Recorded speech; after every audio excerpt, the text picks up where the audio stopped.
అన్నమయ్యను తిరిగాడినటువంటి ప్రాంతానికి చేసినటువంటి భారత ప్రధాని, కరోనా కష్టాల నుంచి కాపాడిన వ్యక్తి, 370 ఆర్టికల్ ని రద్దు చేసినటువంటి వ్యక్తి, ప్రపంచ నాయకుడు నరేంద్ర మోడీ గారు మాట్లాడతారు, అనువాదం మాధవ్ గారు చేస్తారు.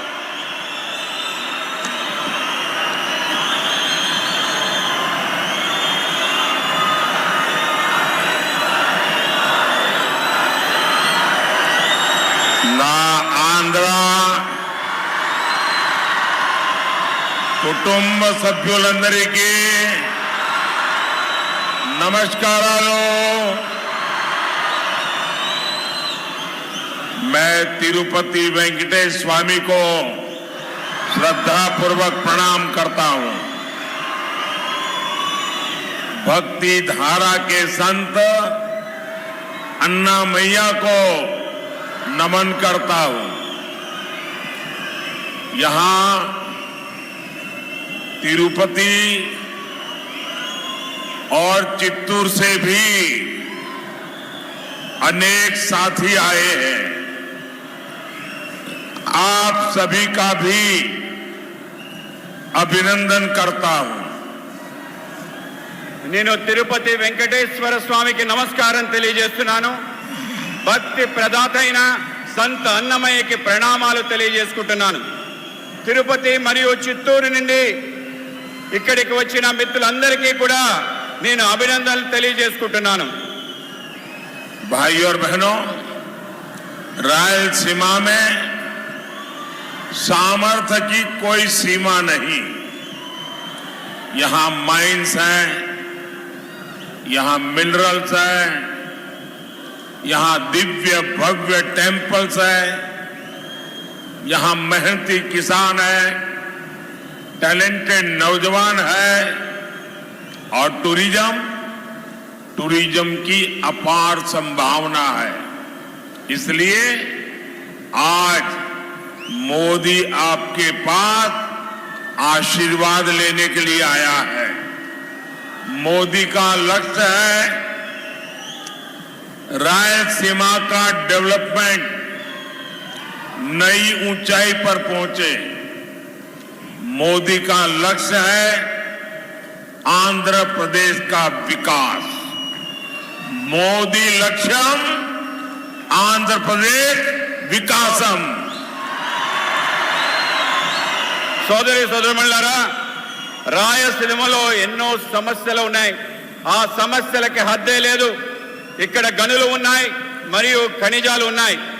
ఇక్కడ భవ్యమైన దివ్యమైన దేవాలయాలు ఉన్నాయి. ఇక్కడ కష్టపడి పనిచేసే రైతులు ఉన్నారు, ప్రతిభావంతమైన యువకులు ఉన్నారు. మరి పర్యాటక కేంద్రాలకి అవకాశాలు ఎన్నో ఉన్నాయి. ఈరోజు నేను మీ ముందుకు మీ ఆశీర్వాదం కోసం వచ్చాను. మోడీ లక్ష్యం రాయలసీమని బాగా అభివృద్ధి చేసి కొత్త ఎత్తులకు తీసుకెళ్ళటం. మోడీ లక్ష్యం आंध्र प्रदेश अभिवृद्धि. साथियों, आप सभी ने दशकों तक दूसरों पर भरोसा किया है, लेकिन आपको क्या मिला? यहां डेवलपमेंट नहीं हुआ, यहां सिंचाई की सुविधा नहीं है, यहां इंडस्ट्री नहीं है, यहां किसान परेशान है, यहां नौजवानों को काम के लिए दूसरे शहरों में जाना पड़ता है. आप मुझे बताइए, ये हालात बदलने चाहिए या नहीं? तो आपको क्या करना पड़ेगा? आंध्र प्रदेश में डबल इंजन सरकार. आंध्र प्रदेश लो कूड़ा डबल इंजन सरकार रावाली. మిత్రులారా, మీరంతా దశాబ్దాలుగా అనేక మందిని విశ్వాసంలో ఉంచారు. రాయలసీమ ఆంధ్రప్రదేశ్కు అనేక మంది ముఖ్యమంత్రులను ఇచ్చింది. ఇచ్చారా లేదా? కానీ మీరు ఏమి పొందారు? ఇక్కడ అభివృద్ధి జరగనే లేదు. ఇక్కడ సాగునీటి సంబంధించిన సౌకర్యమే లేదు. ఇక్కడ పరిశ్రమలు లేవు. ఇక్కడ రైతులు ఆందోళనతో ఉన్నారు. ఇక్కడ ఉద్యోగాల కోసం ఇంకొక నగరాలు వలస వెళ్లాల్సిన పరిస్థితి ఏర్పడింది. మీరు నాకు చెప్పండి, ఈ పరిస్థితి మార్చాలా వద్దా? అయితే మీరేం చేయాలి? ఆంధ్రప్రదేశ్లో కూడా डबल इंजन सरकार తీసుకురావాలి.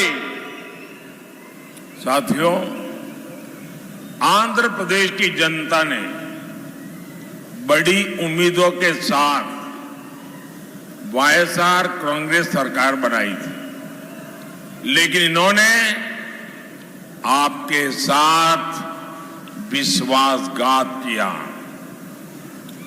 वाईएसआर कांग्रेस ने यहां गरीबों का नहीं, माफिया का विकास किया। वाईएसआर कांग्रेस के मंत्री कैसे यहां गुंडागर्दी करते हैं, यहां राउडी राज चलाते हैं, वो सबके सामने है। मैं तो हैरान हूं, जिस सैन माफिया के कारण अन्ना मैया डैम टूट गया, 25-30 गांवों को नुकसान हुआ, दर्जनों लोगों की जान गई। ये से माफिया को यहां की सरकार बढ़ावा देती है। मैं ऐसे हर माफिया को कहूंगा, वाईएसआर कांग्रेस गवर्नमेंट जाने का काउंटडाउन शुरू हो चुका है।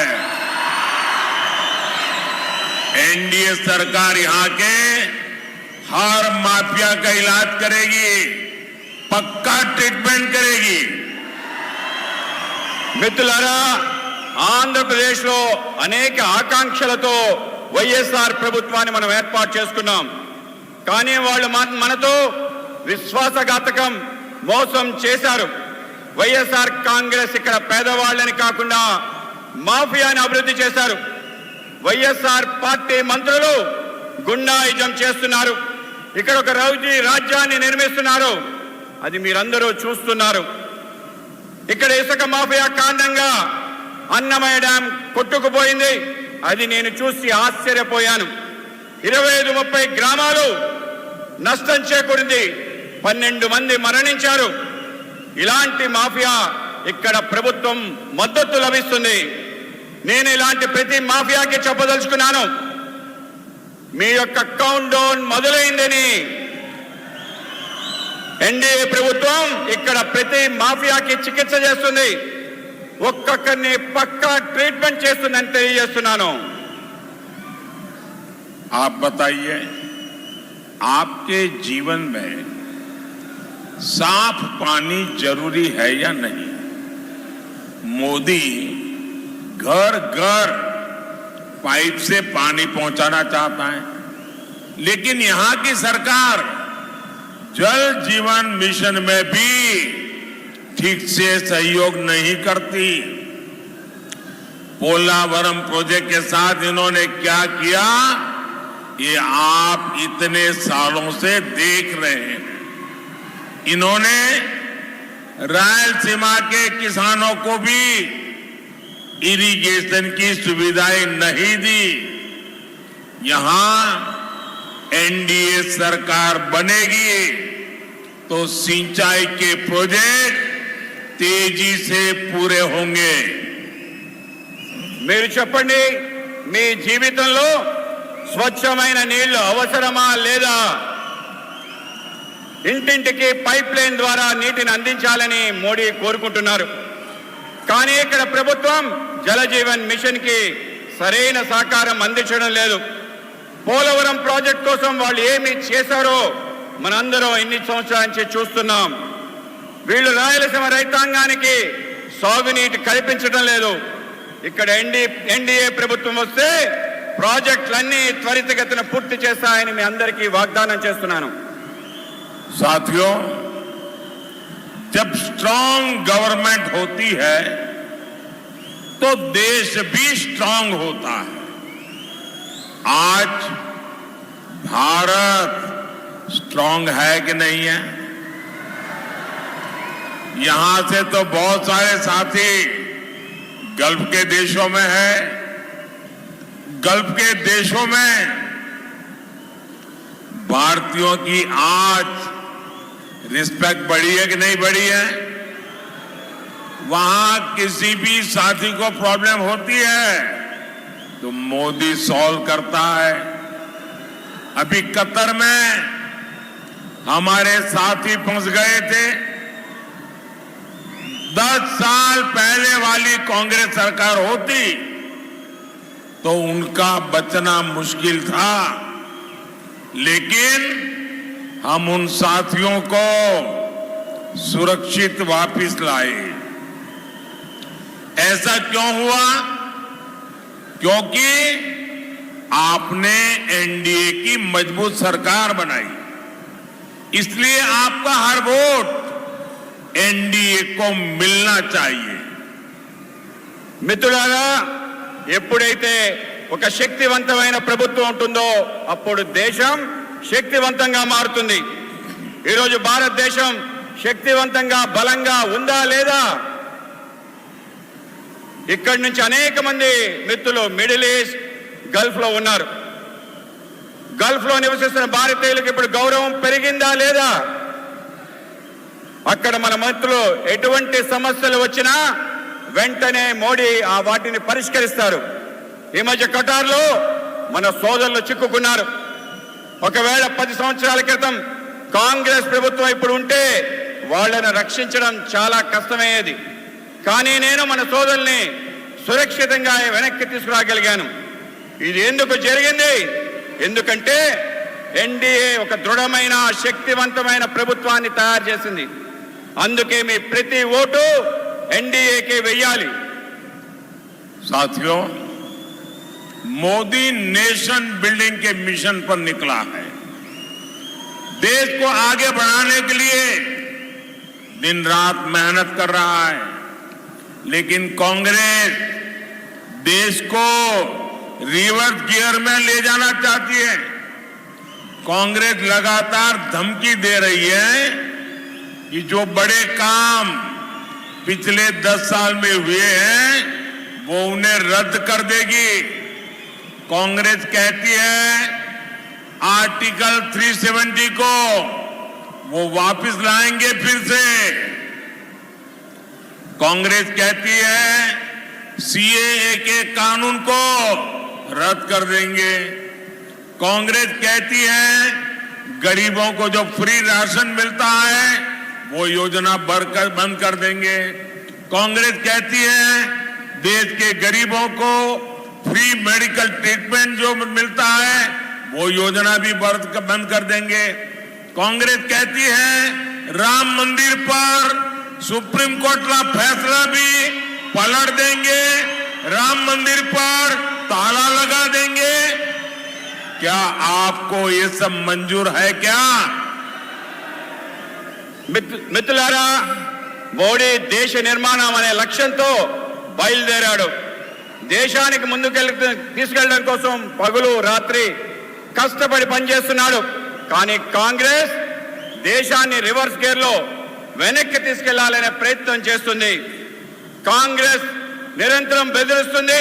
ఏవైతే పెద్ద పెద్ద పనులు గత 10 సంవత్సరాలు బట్టి మేము చేశామో వాటిని అన్నిటినీ రద్దు చేస్తామని అంటున్నారు. కాంగ్రెస్ చెప్తుంది 370 అధికరణని తిరిగి తీసుకొస్తామని, సిఏ రద్దు చేస్తామని కాంగ్రెస్ చెప్తుంది. ఉచిత రేషన్ పథకాన్ని కాంగ్రెస్ నిలుపుదల చేస్తానని చెప్తుంది. చివరికి కాంగ్రెస్ ఉచిత వైద్య పథకాన్ని కూడా నిలిపివేస్తానని చెప్తుంది. కాంగ్రెస్ రామ మందిరంపై సుప్రీంకోర్టు ఇచ్చిన తీర్పును కూడా వెనక్కి నెట్టేస్తానంటుంది. రామ మందిరానికి తాళం వేస్తానంటుంది. దీన్ని మీరు అంగీకరిస్తారా? साथियों, पूरी कांग्रेस पार्टी भारत की संस्कृति और विरासत से कट चुकी है। कांग्रेस जड़ों से एकदम कट चुकी है। कांग्रेस के मन में हमेशा विभाजनकारी सोच रहती है। कांग्रेस का माइंडसेट ही देश को टुकड़ों में देखने का हो गया है। और इसलिए ही कांग्रेस के नेता कभी भारत को एक राष्ट्र मानने से इनकार करते हैं तो कभी देश को बांटने की बात करते हैं। आज कांग्रेस के एक और बड़े नेता ने फिर कांग्रेस की विभाजनकारी सोच का प्रदर्शन किया। गांधी परिवार के बेहद करीबी और शहजादे के सबसे बड़े सलाहकार ने जो कहा है वो शर्मनाक है। कांग्रेस को लगता है कि जो लोग नॉर्थ ईस्ट के लोग हैं वो चाइनीज की तरह लगते हैं। क्या ऐसी बातें देश स्वीकार कर सकता है क्या? कांग्रेस को लगता है कि साउथ इंडिया के लोग अफ्रीकन जैसे दिखते हैं। मैं जरा सीतारमैया जी से पूछना चाहता हूं, क्या कर्नाटका के लोगों पर आरोप आप स्वीकार करेंगे क्या? मैं तेलंगाना के कांग्रेस के मुख्यमंत्री को पूछना चाहता हूं, क्या वे इस प्रकार के आरोप को स्वीकार करेंगे क्या? मैं तमिलनाडु के मुख्यमंत्री को पूछना चाहता हूं, जो तमिल संस्कृति की बात करते हैं, इतना बड़ा गंभीर आरोप लगाया है, क्या तमिलनाडु डीएम के कांग्रेस के साथ अपना नाता तोड़ने की घोषणा करेंगे क्या? तमिल स्वाभिमान के लिए, तमिल लोगों के लिए क्या वो हिम्मत है क्या उनमें? कांग्रेस को लगता है कि पश्चिमी भारत के लोग अरब के लोगों जैसे दिखते हैं। मैं जरा बाला साहब ठाकरे के नकली शिवसेना के जो उनके संतान है, जरा बाला साहब जी को याद करो। मैं इन नकली संतानों को पूछना चाहता हूं, मैं जरा उनके मेंटर बुजुर्ग नेता से भी पूछना चाहता हूं। इन्होंने कहा है कि पश्चिम भारत के लोग अरब नस्ल के अरबी लगते हैं। क्या महाराष्ट्र के लोगों को ये भाषा मंजूर है क्या? कांग्रेस को लगता है कि उत्तर भारत के लोग गोरों जैसे दिखते हैं। क्या आपको ये बात स्वीकार कर सकते हैं क्या? सत्ता के लिए देश का बंटवारा कराने वाली कांग्रेस अब भारतीयों पर नस्लवादी टिप्पणी करने पर उतर आई है। क्या हो गया है कांग्रेस पार्टी को? और ये बात जरा जो उनकी इकोसिस्टम है वो भी समझ रहे हैं कि आप इनका बचाव करने की कोशिश मत करो, क्योंकि जो शहजादे के फिलोसोफर एंड गाइड ने अमेरिका में बोला, उसके 4 दिन पहले खुद शहजादे ने युवकों के बीच में कहा कि अमेरिका में इस रंग के लोग पेपर सेट करते हैं तो इस रंग के लोग परीक्षा में नापास होते हैं, इस रंग के लोग पेपर सेट करें तो सब पास होंगे। हिंदुस्तान पर भी उन्होंने वही टिप्पणी की थी जिसका विस्तार शहजादे के गुरु ने किया है। ये दोनों की बातें मिली हुई बातें हैं, सोच समझ करके बोली हुई बातें हैं। और मैं पूरी कांग्रेस पार्टी पर, शहजादे पर, इस शाही परिवार पर गंभीर आरोप लगाता हूं। अरे मुद्दे नहीं है तो कम से कम हम भारतीयों का मखौल मत उड़ाओ। तीसरे फेज में घुटने टेकने की बौखलाहट में ये लोग कुछ भी कहे जा रहे हैं, लेकिन देश कांग्रेस की एक एक विभाजनकारी बात को सुन रहा है, समझ रहा है। क्या आप ऐसी सोच वाली कांग्रेस को देशवासियों के भी मैं कहना चाहता हूं, सिर्फ मैं आंध्र में नहीं कह रहा हूं, मैं देश के जहां जहां चुनाव बाकी है सभी देशवासियों को कहना चाहता हूं, ऐसा गुनाह करने वाली कांग्रेस को बख्शा नहीं जाना चाहिए, उनको सजा होनी चाहिए। కాంగ్రెస్ ఈ దేశం యొక్క వారసత్వాన్ని తొలగించాలని చెప్పి ఈ దేశాన్ని ముక్కలు ముక్కలు చేయాలని చెప్పి ఒక ఆలోచన చేస్తుంది. కాంగ్రెస్ ఈ దేశం యొక్క విభజనకి మూలాలని తీసివేయాలి, తొలగించాలనే ప్రయత్నం చేస్తుంది. ఇవాళ కాంగ్రెస్ భారతదేశం ఒక జాతి కాదు, విభిన్న జాతుల సమూహం అని చెప్పి చెప్తుంది. కాంగ్రెస్ ఈ దేశ విభజనకి కారణమైంది. ఇవాళ కాంగ్రెస్ కుటుంబంలో అతి దగ్గరగా ఉండే వ్యక్తి, ఈ విధంగా గాంధీ పరివారానికి దగ్గరగా ఉండే వ్యక్తి మాట్లాడుతున్న మాటలు మనం చూస్తే మనందరం కూడా సిగ్గుపడాలి. ఈరోజు భారతదేశం మొత్తం కూడా దక్షిణాది రాష్ట్రాలు ఉత్తరాది రాష్ట్రాలుగా విభజన చేయాలని చెప్పి మాట్లాడుతున్నారు. ఇవాళ దక్షిణాది రాష్ట్రాలు విభజించి అవి వేరు అని చెప్పి మాట్లాడుతున్నారు. ఇవాళ మనం కర్ణాటక సంబంధించిన వ్యక్తులు మేము వేరే రాష్ట్రం అంటే ఒప్పుకుంటారా? ఇవాళ తమిళనాడు సంబంధించిన వాళ్ళు తమిళ సంస్కృతిని పొగిడే ముఖ్యమంత్రి మేము వేరే దేశం అంటే ఒప్పుకుంటారా? ఇవాళ గాంధీ పరివారానికి అతి దగ్గరగా ఉండే వ్యక్తి ఇవాళ మాట్లాడుతున్న మాటలు ఏవైతే ఉన్నాయో మనందరినీ కూడా చాలా బాధను గురి చేస్తున్నాయి. ఇవాళ బాల్ ఠాకరే గారు సంబంధించిన ఏదైతే అతి దగ్గర సంస్థలు ఉన్నాయో ఆ పార్టీకి సంబంధించిన పెద్దలు ఎవరైతే ఉన్నారో వాళ్ళ మూలాలకి దూరం అయిపోయి ఇవాళ కాంగ్రెస్ యొక్క భాష ఏదైతుందో ఆ భాషకి వాళ్ళు కూడా వంతపాటం ఏదైతుందో అత్యంత దురదృష్టకరం. ఇవాళ కాంగ్రెస్ పార్టీ కేవలం అధికారం కోసం దేశానికి సంబంధించిన విభజన మరొకసారి తీసుకురావాలని చెప్పి దేశాన్ని ముక్కలు చేయాలని చెప్పి ఒక ప్రయత్నం చేస్తుంది. ఇది కేవలం మీకే చెప్పడం లేదు, దేశ వ్యాప్తంగా ఉన్న అందరికీ కూడా హెచ్చరిక తెలియజేస్తున్నాను. కాంగ్రెస్ ఆలోచనలోనే దేశాన్ని విభజించాలని చెప్పి పాలించాలని చెప్పి తెల్లవాళ్ళు నల్లవాళ్ళు అని చెప్పి ఆలోచన. అమెరికాకి ఈ యువనేత వెళ్తే అక్కడ కూడా ఇటువంటి మాటలే మాట్లాడాడు. భారతదేశం గౌరవం తగ్గించే విధంగా ప్రయత్నం చేశాడు. కనుక మనందరం కూడా కాంగ్రెస్ పార్టీ యొక్క ఆలోచన పైన జాగ్రత్తగా అప్రమేయంగా ఉండాలి, వాటిని తిప్పికొట్టాలని మీకు తెలియజేస్తున్నాను. साथियों, आज एनडीए सरकार देश में इंडस्ट्रियल कॉरिडोर बनाने पर बल दे रही है. यहां भी देखिए कितने एक्सप्रेसवे बन रहे हैं, चारों तरफ 4 लेन 6 लेन हाईवे बन रहे हैं. नंदियाल एरागुंटला रेलवे लाइन का काम पूरा हो चुका है. नई कडप्पा बेंगलुरु रेलवे लाइन स्वीकृत हो चुकी है.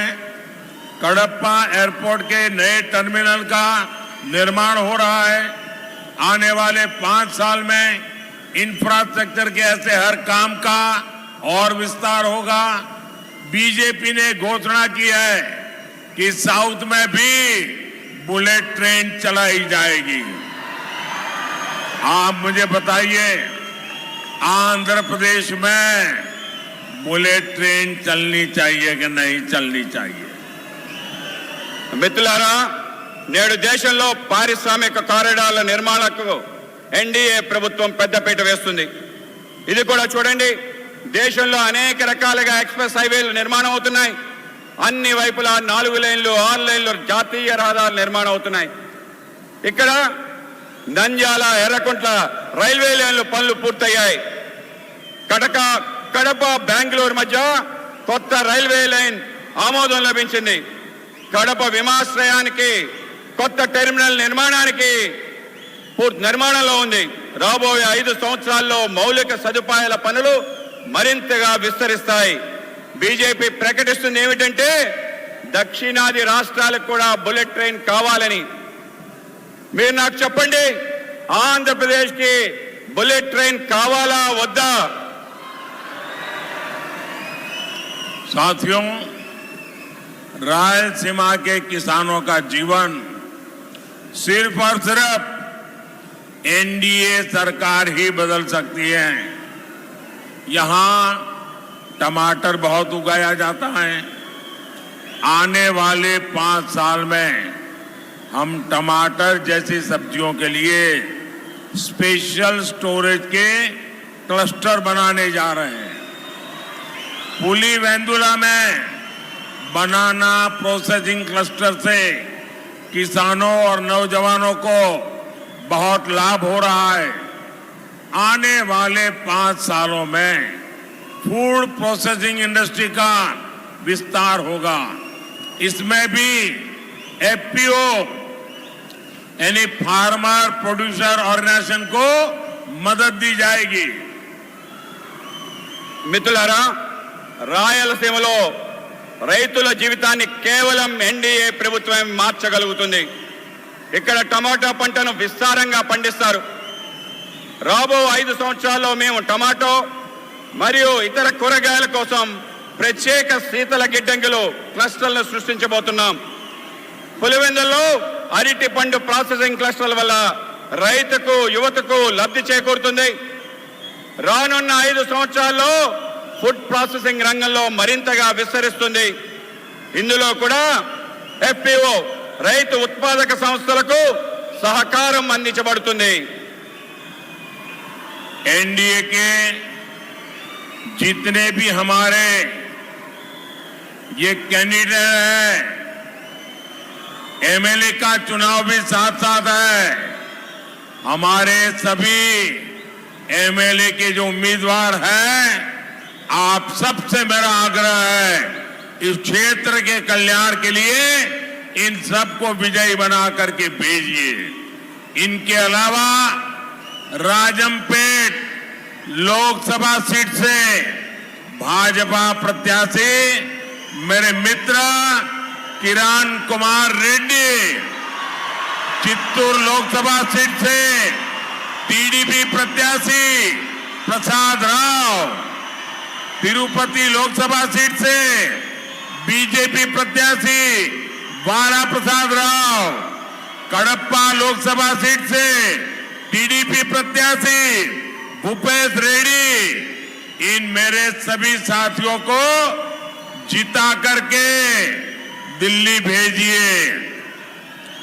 और जब आप इनको वोट देंगे ना, तो वोट दिल्ली में सीधा मेरे खाते में जमा होगा।